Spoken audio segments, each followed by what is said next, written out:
all to be like God. See that the princes say, in watching Christ grow.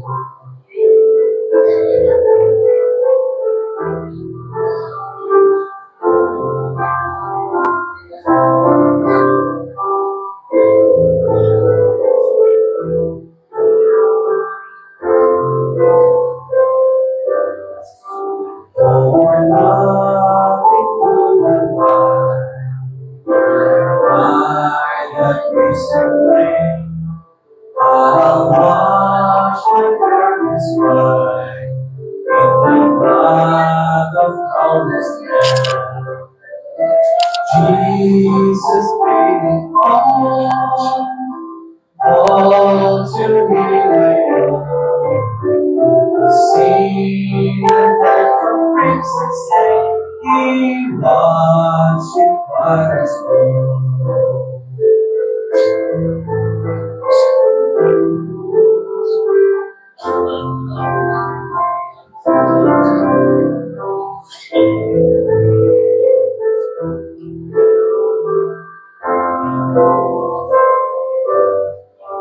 And when before your throne I stand in humility, Jesus died my soul to save.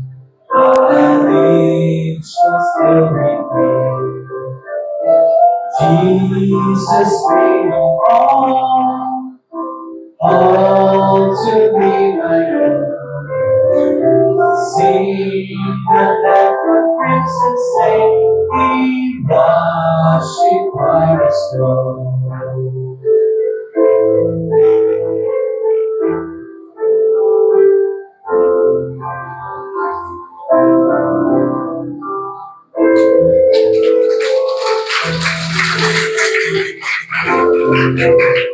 Amen. Tayo natin magsitayo. Salamat sa Panginoon. Siya nagbayad natin kasalanan. Siyang tumbo sa atin sa krus ng Kalbaryo. At dahil sa ginawa niya sa krus ng Kalbaryo, tumino ang maraming buhay. Now, before we proceed, sino sa inyo niniwala may Diyos? Kasamay? Okay, all of us. Walang problema, walang duda. Wala tayo dito kasama na stupid, retarded ang isipan. We all believe God exists. Amen? Pero pag tinanong kayo ng mga medyo intelihensya ang isipan, so you believe God exists? How do you prove that God exists? Paano papatunayan meron Diyos? But of course, hindi yun madaling gawin. Mahirap, pero hindi imposible. It's very hard to prove the existence of God, but it is not impossible. Amen? Posible. At ngayong umaga, give me your ears. Patutunayan natin. And you will learn some arguments. Kayo mismo mapapatunay. Meron Diyos. Kahit sinong posiplatong kaharap ninyo. Just listen carefully. Lahat kayo na humahamon sa kakayahan ng Biblia, kakayahan ng pastor, kakayahan ng mga Kristiyano, I'll prove you ngayon kung bakit meron Diyos and how can we prove that there is God. Hebrews chapter 11, verse 1 and 6. Buksan niyo Bible. At kayo mga walang Bible, look at the screen. Basahin natin Hebrews 1, 11:1. Begin. Ngayon, ang pananampalataya ay siyang kapanatagan bagay na hinihintay, ang katunayan ng mga bagay na hindi nakikita. 6.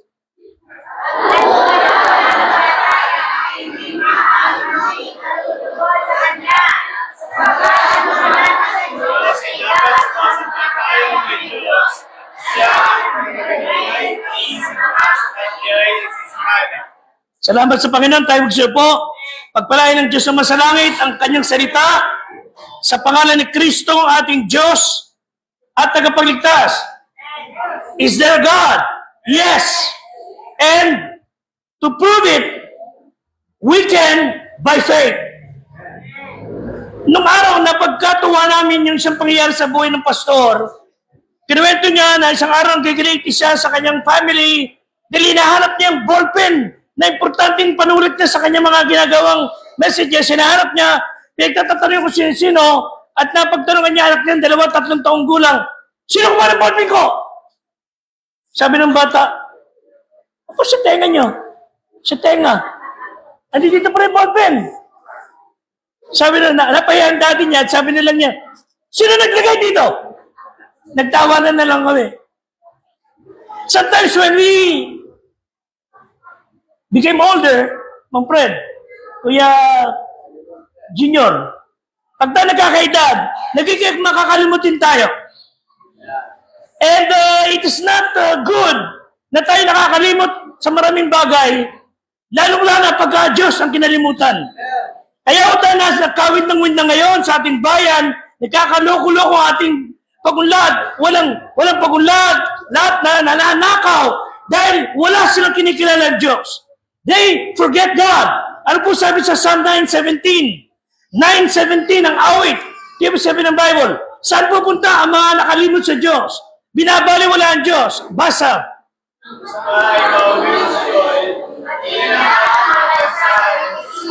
Ang ayaw sa Diyos, kinalimutan ng Diyos, pupunta sa impyerno. Yung siyol dyan na impyerno. So, tayo mga tao, lugi, tablataro tayo. Pag hindi tayo naniwala sa Diyos, talo ka. Pagka nagsisikap ka maniwala sa Diyos, tumatabla ka pa lang. Wala mananalo sa Diyos, mga kapatid. Kampihan na natin siya.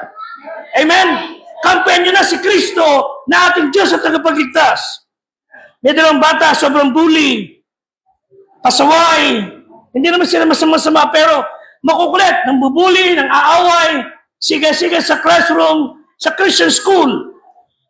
Nalaman ng magulang at wala na silang magawa, kundi ayaw talagang magtino, isusumko ka kay pastor na principal. Pinatawag mo na yung kapatid, si Johnny at si Billy. Si Johnny muna. O Johnny, pinatawag ka ng principal. Naku, kinakabahan siya. Punta siya ron dahil pag hindi siya nagpunta, babagsak siya. Pag tingin pala niya, mukha ng pastor, iba na. Natatakot siya. Siya ang principal. Upo ka dyan, Johnny. Ikot-ikot siya ni pastor, yung principal at sinabi, biglang, hirap siya at sinabi, nasa na Diyos? Johnny, nasa na Diyos? Nagulat siya. Sabi niya, nagulat ako sa tanong na sa isip niya. Tinali ko siya ng pastor. Lakad doon siya ng pastor. Tinatanong kita, Johnny, nasa ng Diyos? Hindi mo alam? Napamulagat siya, sabi niya, nasa nga ba ang Diyos? Nung tumalikot yung pastor, lumakadili, sinipatan niya ang takbo. Talagang takbo siya, walang tigil takbo. Pinutan niya kapatid niya sa fourth floor. Ma'am, kailangan ko si Billy, kailangan ko yung kuya ko, bilis. Nilabas, sandali. Naku, kuya, dito tayo. Naku, malala na talaga kasalanan natin. Sobrang malala na. Alam ko, salbahe tayo, pero tinanong ako ng principal. Hindi naman tayo ganun kasama, di ba? Nawawala ang Diyos. Hindi naman tayo kumuha nun eh. Ba't tayo pinaghahanap?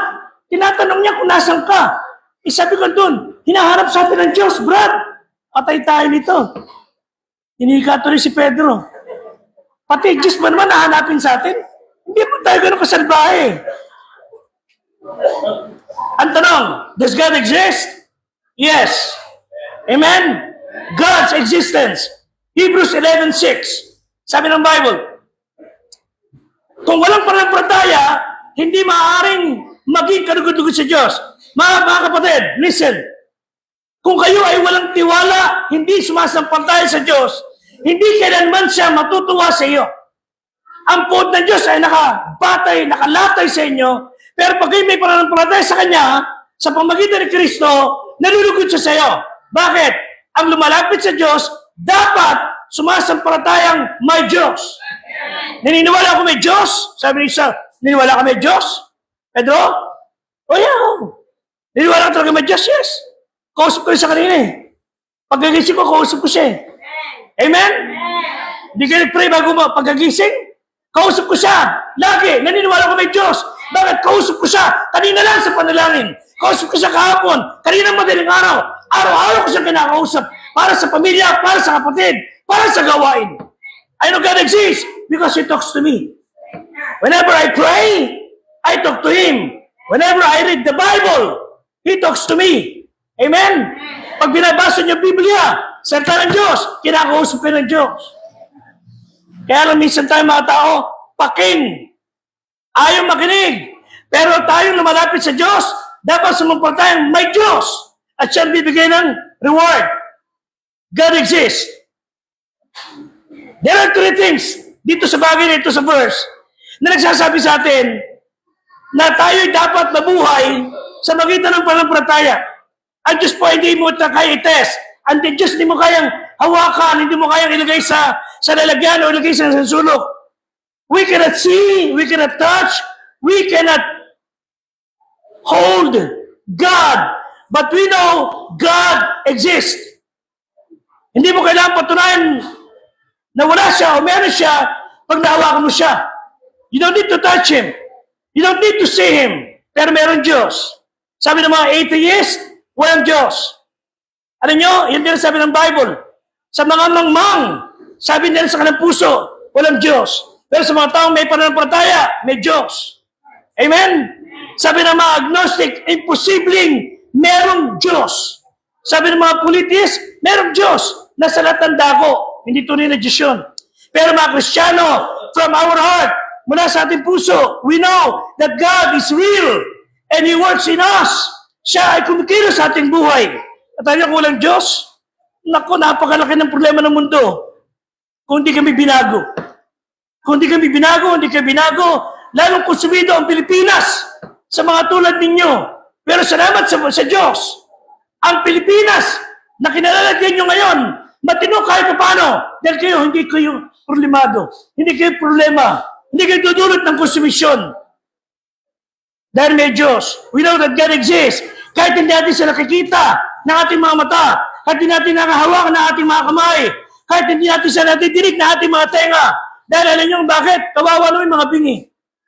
Kung kailangan makita natin siya ng ating mga mata, kawawa naman yung mga bulag. Kung paano yung mga hindi nakakalakad, hindi nakagagalaw, hindi lumawakan ng Diyos, kawawa naman sila. So para pantay-pantay, ang sinasabi natin, God exists. Sabi ng Bible sa Hebrews 11:1, oh, because of our faith, we believe that God exists. Pag di mo siya nalala, pinapaniwalaan, pag di naniwala mayroong Diyos, kasi hindi ka nananampalataya. I believe God exists because I have faith in Him. Isang bata, nagpapalipad siya ng airplane ng kite. Yung, ano ba yung kite? Saranggola. Talagang malakas ang hangin. Ang layo-layo na. Sa layo ng kanyang saranggola, na paloob na siya sa ulap. Talagang hawak pa rin yung tali. May natin ng kaibigan niya, ano ginagawa mo? Nagpaano saranggola? Saan mo? Wala namang akin sa saranggola. Walang saranggola. Meron, ito may tali, oh. Hindi, wala naman. Tali lang kung saan nakatali yan, eh. Hawakan mo pa. Hinawakan niya, umano. May mga tao, to see is to believe. Mga kapatid, to believe and to see, yan na sa Diyos. Kailangan maniwala ka muna. At nakikita mo ang katotohanan na meron Diyos. Hindi po pinututunayan ang ating pamantayan. Ang Diyos po, hindi kailangan patunayan niya sarili niya. Whether you believe it or not, God exists. Let me give you an example. Nakikita niyo ba kuryente? Ito pastor, no, hindi mo nakikita kuryente. Ang nakikita niyo, epekto ng kuryente. Hindi nakikita kuryente. Ang nakikita niyo, ang dulot at epekto ng kuryente. Gumagalaw lahat yan, umilaw lahat yan, gumagalaw lahat yan, dahil sa epekto ng kuryente. But you cannot see electricity. And yet, merong kuryente. Why? Ilaw. You see? Kung yun yung kuryente, meron eh. Diyos pa. So ano pa? We believe that God exists. Relo, na disusik. Ito ba yung nagsama-sama din yung lahat ng bakal, nakita-kita, at sa araw, sama-sama ang preso ng relo? Hindi ho. Itong relo to, napaka-intricate. Buksan nyo, ang daming mga makinarya dyan. Hindi po nagsama-sama yan. Merong relo kasi may watchmaker. May gumawa ng relo. na napaka-sensitive, delicate, kung merong relong napaka-sensitive at delikado, merong Diyos na lumikha sa atin, mga kapatid. Isipin niyo kung walang Diyos, bakit kayo narariyan? Kung walang Diyos, ba't kayo buhay? Kung walang Diyos, bakit kayo tahimik pa rin? Buhay, humihinga, at may pag-asa kung walang Diyos. Meron Diyos, mga kapatid. Isang teacher ay maniwala sa Panginoon. Binabastos niya mga batang Kristiyano. Pinapahiya niya mga Kristiyano sa klase. Sabi niya isang araw kay Johnny na Kristiyano, "Oh, class, listen. Walang Diyos. Hindi totoo yung Diyos." Okay, patuloy ko sa inyo. Para tirahin niyo si Johnny na Kristiyano. Ligat, lahat kayo, lapit kayo sa bintana. Tumingin kayo sa langit. Ikaw, Johnny, tumingin ka. O, ano nakita niyo? Clouds, skies. O, may nakita ba kayong Diyos? Wala, ma'am, wala. Kita niyo na, may Diyos ba? Wala. Tignan mo na si Johnny.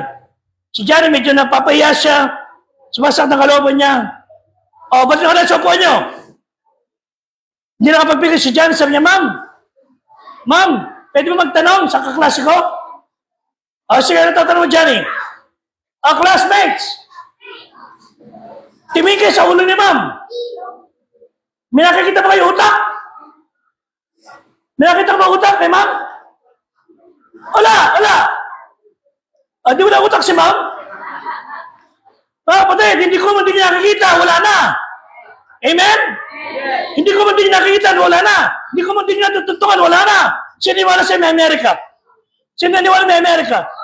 Okay, nakarating ba ka sa Amerika? Ba't wala meron? Why? Because you knew. You have faith. You believe. May Amerika. Naniwala ako. Nakarating ako ron eh. Di ba? Magkaniwala may China. Hindi ba nakarating doon? Sila nakarating sa China. Ako lalo naniwala ko because we have faith. Ako mismo, tumundun sa China. You don't need to see and touch and hear audibly yung Diyos. Bakit? Makikita mo meron Diyos that God exists because you have faith. Naniniwala ka. God exists. So may tanong, does God exist? Yes. Ito pa. Naniniwala ba kayo sa pag-ibig? Iba nga dyan, 5 years old. Iba pa lang dyan, grade 5 pa lang, may crush eh. Kala niya pag-ibig eh. Iba nga dyan, 45 anyos na, may pag-ibig daw. Pero nakita niyo may pag-ibig?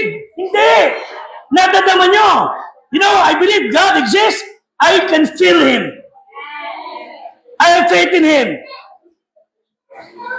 So may mga bagay na hindi nyo kailangan makita ng physical. So ang Bible, sabi ng Bible, ang pananampalataya ay pagkapanatagan sa mga bagay na hinihintay. You are waiting for something that will happen. You know why you believe it will happen? Because you have faith. Your faith is the evidence of things not seen. Yung pananampalataya mo sa Diyos, that God will make it happen. That's the evidence na mangyayari yan. Way back 1990, again, walang-wala rito mga tao. Umatan 3, 4 lang kami. Ang offering, 2 piso, 3 piso. Wala akong makain, nag-iisa ako rito. Natutulog ako sa baba sa sahig. Sira-sira pa yung lahat. Wala pa kayo lahat. Pero sabi ko, Panginoon, I know, dinala mo ko rito. I know that you brought me here. Alam ko ang totoo yung sinasabi mo sa Acts 18:10. Di po sinabi ng Bible. Acts 18:10. Sapagkat ako'y sumasa iyo, sino may hindi ka dadaluhungin upang saktan ka? Ano sabi ng Bible? Sapagkat nakita na ng Diyos, magkakaroon ka ng mga miyembro. Sinasabi sa akin, makapalang tao ko sa bayan na yan. Mga kapatid, kayo na nakikinig outside the Philippines, we have more than 150 ngayon sa church. Kung na nagkakamali. Why? We believe it will happen. And it did happen. Nangyari. Is that a blind faith? No. Nangyari po yan kasi nagtiwala tayo sa Diyos. Nanampalataya tayo sa Diyos. Isang pastor, pangalan niya si Odell. Nagkatisa sa isang church. Kilala naman niya yung pastor doon. Pero yung church ay natinan niya, yung oras na yun, may conference, 6,000 umattend. 6,000. Si Pastor Odell, isa lang siya sa 6,000. Pagkatapos ng service, ng preaching, ng pastor, mamaya-maya lumalakad din siya palabas para pumunta sa kanyang lugar. Mamaya-maya natin siya, Brother Odell, Brother Odell, Brother Odell. Nagulat siya. Tinawag siya ng pastor ng election ng church na yon. Tuwan-tuwa siya. Sabi niya, teka, mag-stay ka muna. Kape muna tayo. Tuwan-tuwa siya sapagkat out of 6,000, nag-isa siyang tinawag ng pastor. Isa na honor, mga kapatid. Sa 7 bilyon na tao sa buong mundo, isa kayo sa iniligtas ni Kristo. Isa ako sa binago ni Kristo.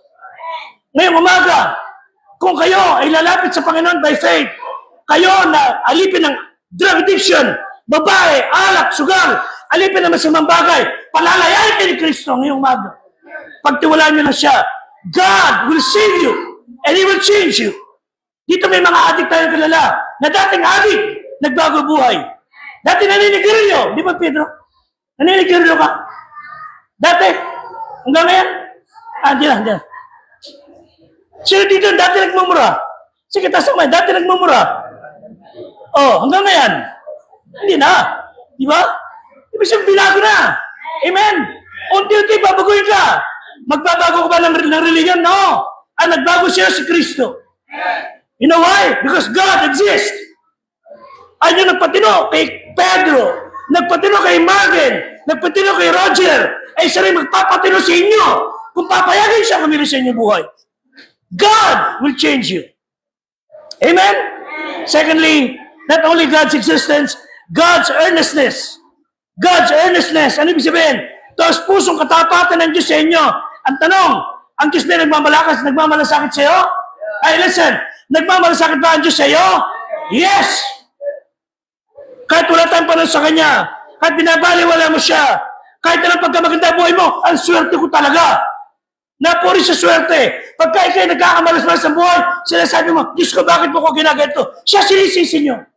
Pag maganda buhay nyo, ang swerte ninyo. Pag maganda buhay, si swerte pinupuri. Yung sarili pinupuri. Pag nagkakaloko-loko ang problema, ang buhay dahil sa kasalanan natin, sinisisi ang Diyos. That's unfair. And yet God loves you. Listen, mahal kayo ng Diyos. Kaya kayong baguhin, patinuin ang inyong pagkatao. Kaya ho. Ba't ko alam? Ginawa niyo sa akin. Ginawa niyo sa amin. Ginawa niyo sa napakaraming tao. Ito po sabi ng Bible. Psalm chapter 8, verse 3 and 4. Psalm 8, 3 and 4. Ang Diyos nagmamalasakit sa inyo. Basa. Pagka binubulay ko,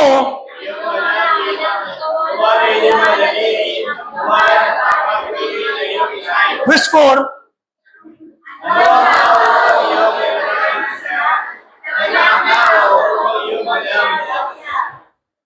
sabi nung sumulat, Panginoon, habang iniisip ko, how you created the vast universe, how you created the universe, the galaxies, and the Milky Ways, how you created everything, ang buong mundo, ginawa mo lahat ng yan, and yet, sino ako para alalahanin mo?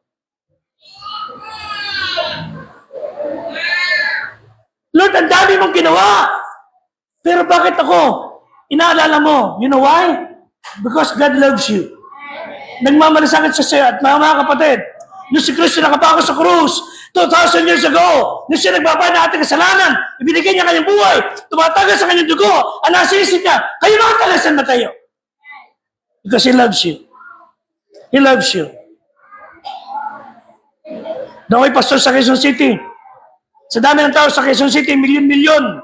Dapat sulat sa akin, Pastor Sigfredo de Guzman, you're invited by the Quezon City Council, and you will be given a certificate. I'm proud. Proud ako. Dahil sa daming tao sa Quezon City, binigyan mo ng certificate. Certificate ng pagkakilala bilang pastor sa Good News Baptist Church. Nakakatuwa ko, mga kapatid. At ang maganda nito, hindi lang siya nag-exist. Nagmamalasakit siya. Hebrews 4:15. Hindi po sabi. And later I will show you a video. Hebrews 4:15. Ano sabi ng Bible? Basa.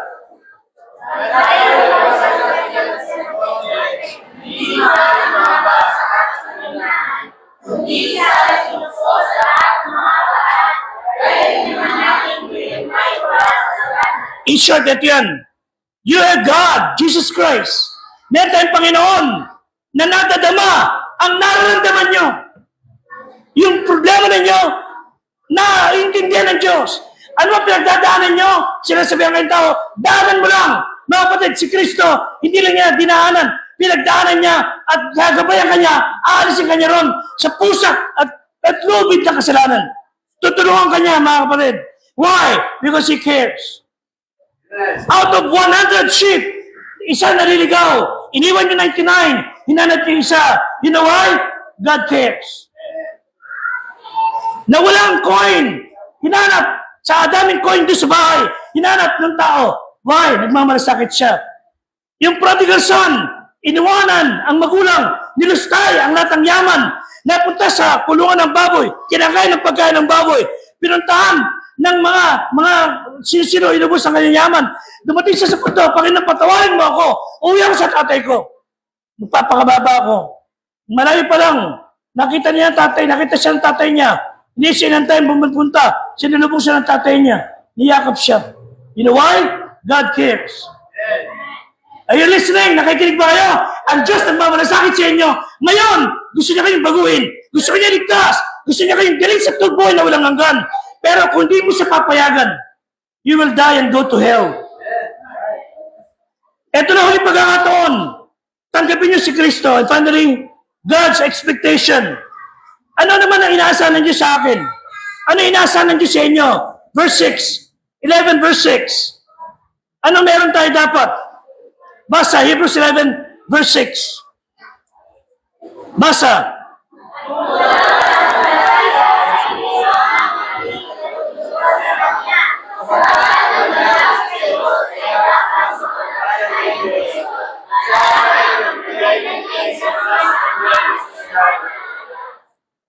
He wants you, He expects from you, your faith.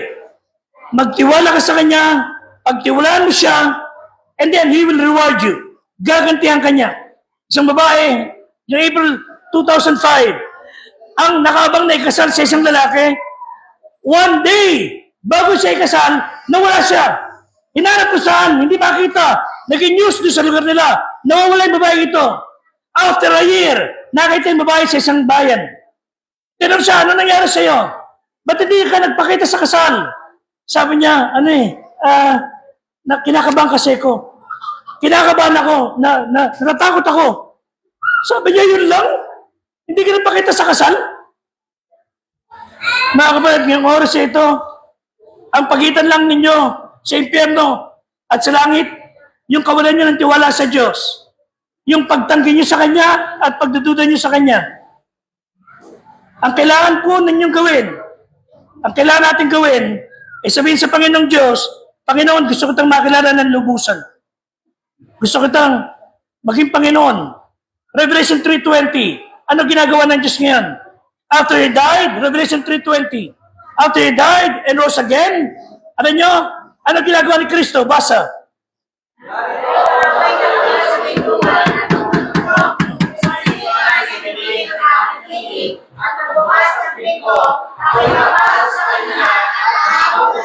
Amen. Si Kristo ay kumakatok sa pinto ng puso nyo ngayon.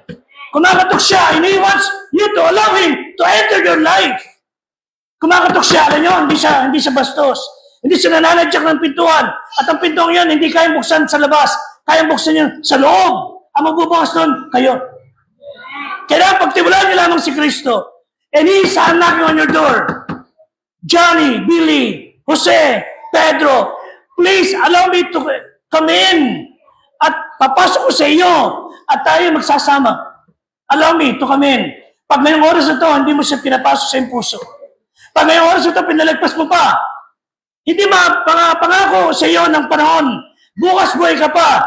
Mga kapatid, maraming tao nagplano. Magsisisi ng kasalanan. 11:45 ng umaga. Namatay, 11:46. Kausap ko isang araw. Naglilibig kami ng tao. Sabi ko, Brad, ba't di ka na nag-church? Inililibig namin ang kanyang kamag-anak. Punta ka sa church. Sabi, Pastor Sangana, wala pa ang panahon. Busy-busy ako. Baka isang araw, ang Diyos na wala ng panahon sa iyo. Sunday, nililibing namin yung kanyang kamag-anak. The following Sunday, siya naman ang nililibing namin. Sino magsasabi buhay ka pa ngayon? O bukas? Huwag mo sabihin malakas ka. Huwag mo sabihin bata ka pa. Huwag mo sabihin hang ka o sikat ka. Pwede ka mamatay anytime from now. Tanggapin niyo si Kristo bilang tagapagligtas. Hindi religion. Walang religion na magdadala sa iyo sa langit. Wala. Why? Walang religion na matay sa krus ng Kalbaryo. Ang namatay sa Kalbaryo, si Kristo ang Diyos na katawan tao. Siya ang tanggapin niyo sa puso niyo. And He will change you. Sabi ng Bible, He will reward you. Bibigyan kayong buhay na walang hanggan, patitunin niya yung buhay, magbabago yung pag-iisip, magiging bago kayong tao, at pagkain manadadali kayo sa langit. Hindi ba maganda yun? Pero pag tinagayon si Kristo, lahat na mawawala, and you will die and go to hell. Sabi ni Kristo, mabuti pang hindi ka na pinanganak. Isang tao, nagpunta sa barberia, Kristiyano yung barbero. Sabi ng Panginoon sa barbero, kausapin mo yan tungkol sa akin. Inaahitan siya, ginugupitan siya. Sabi ng barbero, kaibigan, mahal ka ng Diyos. Subukan mo tanggapin ng Panginoon sa iyong puso. Sabi niya, wala pakialam sa Diyos. Sarili kong buhay ito. Wala akong pakialam sa Diyos. Wala pakialam sa religion.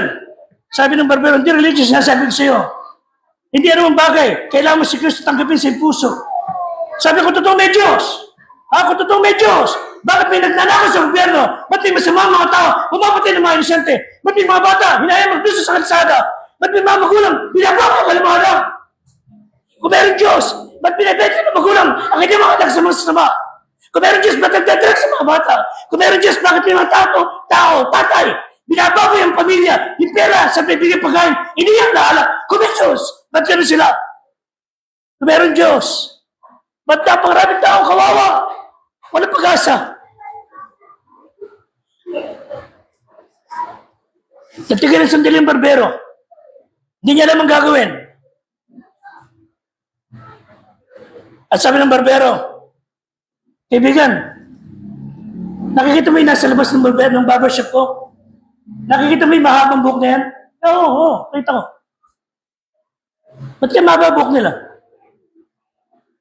Brad, ayaw magpunta sa iyo eh. Ikaw barbero eh. Dapat sila magpunta sa iyo. Yan ang sasabihin sa iyo. Kaya marami naghihirap na tao, nagdurusa ang buhay, napapariwara, ayaw nilang lumapit sa Diyos. Hindi kasalanan ng Diyos. Ang bakit sila napapariwara, masakit ang kalooban ng Panginoong Diyos. Pero ayaw nilang lumapit sa akin.